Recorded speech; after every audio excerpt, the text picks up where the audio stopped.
Welcome back to the Patels e learning zone. कैसे हो friends? मजे में हो? सेक्शन बी और ए होप सो आप लोगों ने कर लिया होगा। कोई कमेंट नहीं थी आपकी, सो मैं मान लेती हूँ कि आप लोगों ने कर लिया, आपको समझ में भी आ गया। ठीक है, now moving to the next section, section number C. Section C में भी थियरी जो भी है आपको लिखनी पड़ेगी, sorry to say, but yes only for section C, not for D. D में जितनी भी थियरी है मत लिखना, मैं अभी से बोल देती हूँ। But please please please section C की थियरी जो है वो आपको लिखनी पड़ेगी। ठीक है, यस उसमें से भी मैं जो बोलूँगी वही, सारी नहीं, मतलब जो आईएमपी गिर गई मैं भी। चलो, जो आईएमपी थियरीज है वही मैं बोलूँगी, वही लिखना है, सब नहीं लिखना है। सम सारे मैं बोर्ड पे कराऊंगी तो सारे सम्स करने हैं। In today's lecture will complete section C. Clear? Promise. Let's read the first question.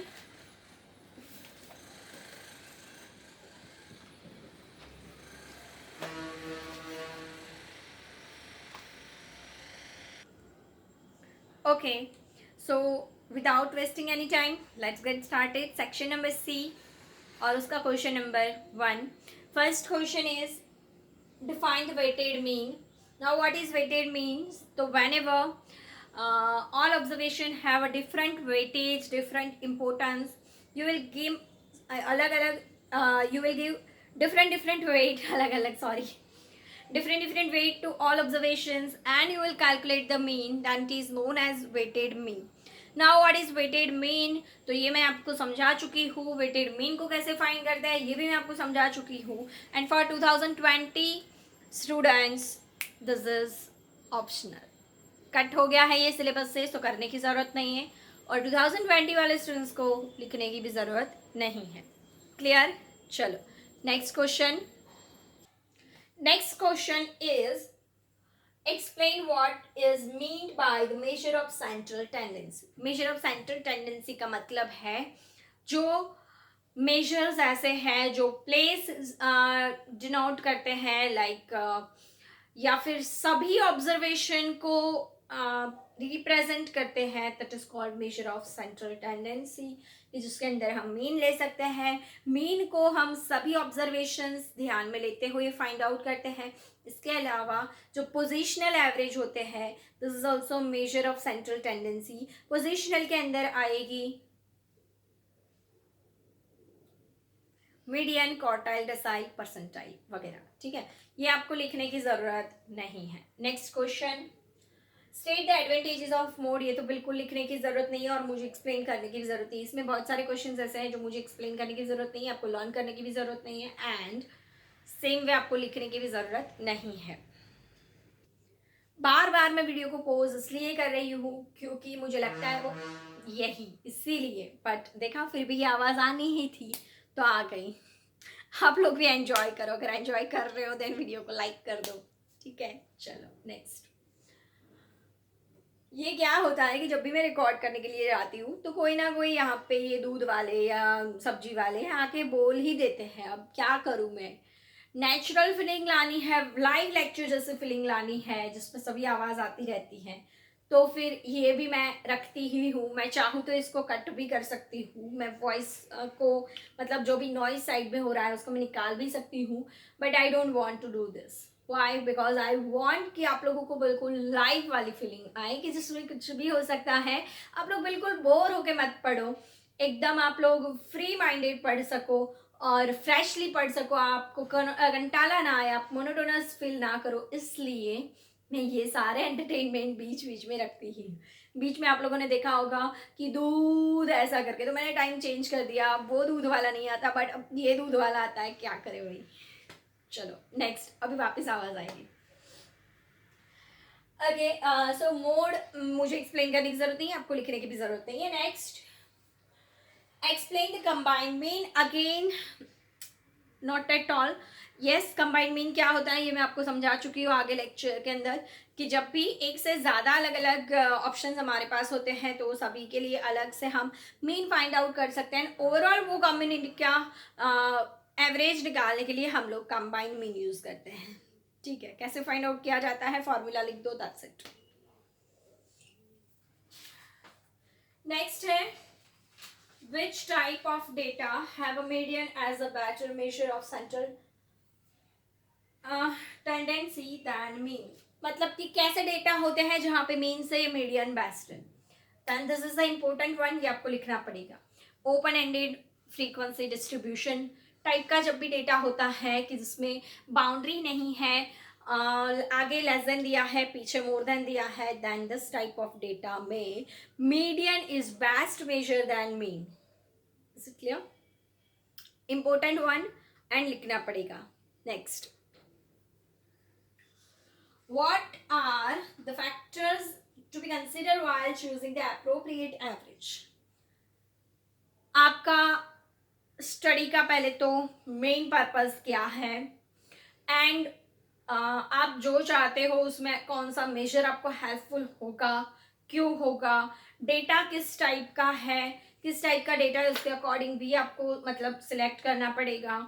तो बहुत सारे ऐसे रीजंस होते हैं, बहुत सारे ऐसे कॉजेज होते हैं कि जिसमें आपको कौन सा measure of central tendency use करना है वो पता लगेगा.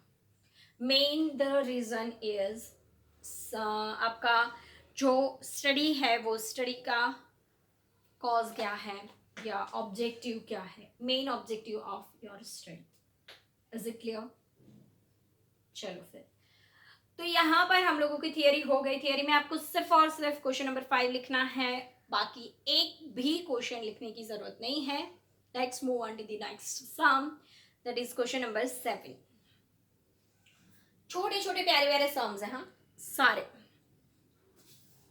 The mean and mode of the variable are 5.5 and 6.4 respectively. Find the median. मतलब कि यहाँ पे मीन एंड मोड की वैल्यू दी हुई है and we have to find out median. ऐसा कौन सा फॉर्मूला है जहाँ पे ये तीनों यूज होते हैं?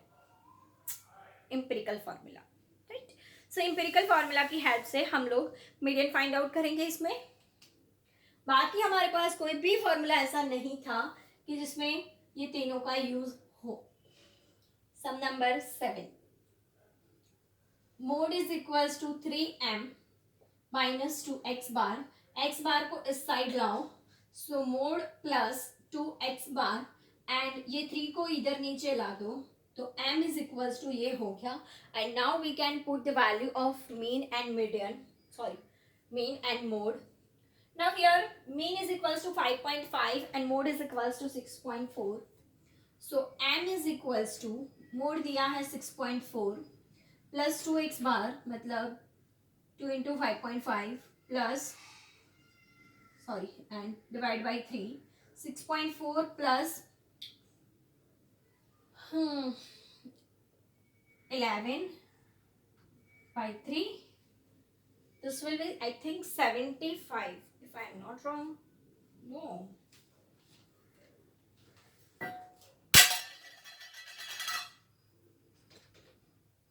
कैसे होगा? This is 6.4. Sorry, 6.4 plus 11, that is 17.4 divided by 3. The final answer is 5.8. Clear? Let's move into the next question. Question number 8. Sum number 8 में बोला है the geometric mean of the two numbers is 8. If the number 1 is 4, then find the another one. Now you know what is formula of geometric mean. x1 and x2 को multiply करो and उसका root निकालो, that is your geometric mean. अब geometric mean बोला है 8 है and इसमें से एक है 4. Then find the another one. First of all what we have to do is remove the root and root remove करने के लिए आपको क्या करना पड़ेगा? स्क्वायर करना पड़ेगा दोनों साइड का. Let's do 64. सो इस साइड 4 इंटू x2 हो गया. इससे इजी और क्या हो सकता है? x2 is equals to 64 by 4. x2 is equals to 16. That's it. Next question. Number 9. Mean weekly production of the factor is 81. Find the mean production cost. And cost is given y is equals to 3x plus 50. जो छेड़खानी आप y के साथ कर रहे हो x को use करके, वही छेड़खानी आप y बार के साथ भी कर सकते हो. Let's do sum number 9. X bar is given 81 and y is equals to 3x plus 50. If I am not wrong, let's see. Yes, exactly. So y bar is equals to 3 into x bar plus 50. 3 into x bar माने तो 81 plus 50. 81 into 3 243 I think. Yes. 243 plus 50. So 293. That will be your final answer. And क्योंकि यहाँ पे production cost है, अगर चाहे तो rupees का सिंबल डाल सकते हैं. That's it. Clear, friends? Let's move to the next question. That is question number 10. The median of observations. Yes, this is a most important question. Please be careful. Sum number 10. यहाँ पे क्या है कि आपको ए के फॉर्म में अलग अलग ऑब्जर्वेशंस दिए हैं और मीडियन की वैल्यू दी हुई है और ए फाइंड करना है. Let's find out.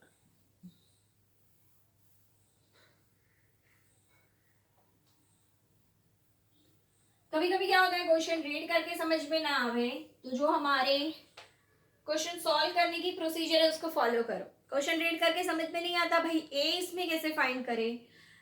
मीडियन दिया है, देन मीडियन फाइंड आउट करने के लिए हमको क्या करना पड़ेगा, इसको असेंडिंग ऑर्डर में पुट करना पड़ेगा. करो चलो. सो असेंडिंग ऑर्डर में ऐसे करते हैं. a-5 सबसे छोटा है, a-3 उससे बड़ा, फिर a+1 a+2.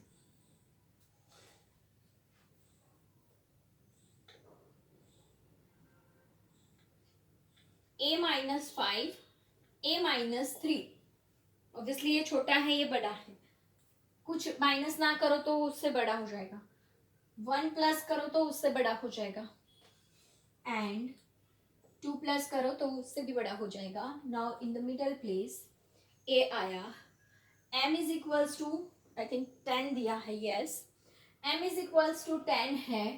Now m is equals to a is equals to भी क्या हो जाएगा, 10. ऐसे सम के अंदर कुछ नहीं था, सिर्फ आपको ऐसे नंबर्स को असेंडिंग ऑर्डर में करना आता है तो इजी है. Sum number, yes this is most important one. Sum number 11. The mean marks of the mathematics of 40 students in the class is 76 and 50 के है 85. Then find all. मतलब कंबाइन मीन है भाई, आप खुद से कर सकते हो. सम नंबर 11. मैं वैल्यू दे देती हूँ आपको n1 n2 x बार 1 x बार 2. 40 है, ये 50 है और 40 स्टूडेंट्स की वैल्यू है 76 एंड 50 की 85. Please put in the formula and find out the answer. And answer क्या आता है वो कमेंट में जरूर लिखना. सम number 12.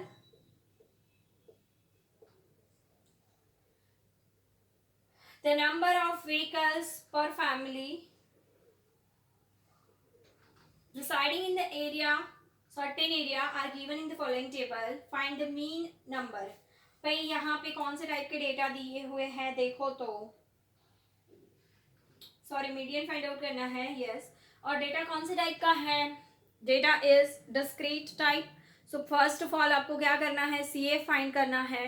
Then n+1 divide by 2 observation. जो आंसर आया वो नंबर का ऑब्जर्वेशन आपको देखना है और उसका CF में देखना है और उसका x वो है आपका मीडियन. इस टाइप के बहुत सम्स मैं आगे करवा चुकी हूँ friends. Sorry, I will not do it again. ठीक है. Next question is question number 13 and the last one. Weighted mean का क्वेश्चन है भाई. x दिया है, w दिया है. Again you can do it by yourself, DIY। So friends, मैंने आज 11, 12 एंड 13 तीन सम्स होमवर्क में दिए, और आज के आज उसका होमवर्क करके कमेंट में जो भी मुझे आंसर बताएगा, मैं मानूंगी कि सिर्फ इतने ही लोगों ने होमवर्क किया है। एंड नेक्स्ट लेक्चर में मैं उन लोगों के नाम भी लूँगी जो लोग कमेंट में आंसर लिखेंगे। जिनको अपने आंसर्स पे भरोसा है वो लोग लिखेंगे सही आंसर्स वालों के नाम, मैं नेक्स्ट लेक्चर में डेफिनेटली लूँगी। Thanks for watching. वीडियो को लाइक नहीं किया तो कर देना। अगर मज़ा आया है then share with your friends, and thanks for watching. जय हिंद, जय भारत।